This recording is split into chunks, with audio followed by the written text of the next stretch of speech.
Mae siarad Gymraeg yn anghywir yn bwysicach na peidio siarad Gymraeg o gwbl. Mae iaith arbennig iawn gyda ni. Sa'n trio ei diraddio. Ond dwi eisiau annog bobl newydd i trio a theimlo croesawgar, i ddysgu, ymarfer a gwella. Ultimately, as a minority language, should that be our goal? Y treigladau, paid becso. Os ti'n hoffi grammar, efallai ti'n probably hoffi y treigladau. Mae hynny'n wych a cariwch ymlaen. Dwi wedi stryglo gyda treigladau ers y ddechrau. Dwi wedi weld pobl stopio a meddwl ac anghofio a wedyn troi'r i Saesneg. Paid becso a just siarada.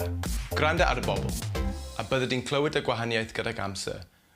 Ydw nac ydw, ydy nac ydy, ie nag e, oes nac oes, bydd na fydd ac yn y blaen. Dwi'n wastad yn anghywir gyda'r rhain. Os ti'n fel fi a meddwl gormod am ba un i defnyddio, wel just dweud ie a na. Mae pawb dal i dy ddeall ti. Mae pawb yn siarad Wenglish to some extent. You can too. Os ti'n smasho mas brawddegau profound ond ti'n ffili cofio ar y gair am religion, socialism neu chocolate bloody cake, mae'n iawn i dweud hyn yn Saesneg. Gyda'r amser, ti'n gallu dysgu y geiriau Cymraeg cywir.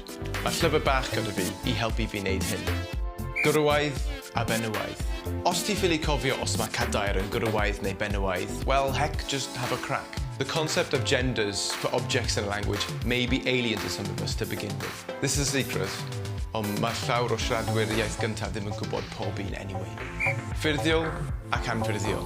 I siaradwyr Saesneg, gall y syniad o siarad yn ffurfiol ac anffurfiol bod yn odd. Dwi'n dal yn anghofio i newid yr iaith pan fi'n siarad gyda'r hen bobl, athro.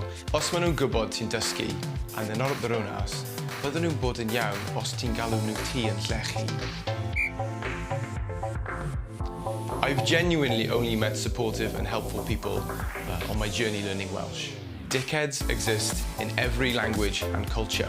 If you meet a dickhead, it's because they're a dickhead, not because they're a Welsh speaker. Ignore them and move on.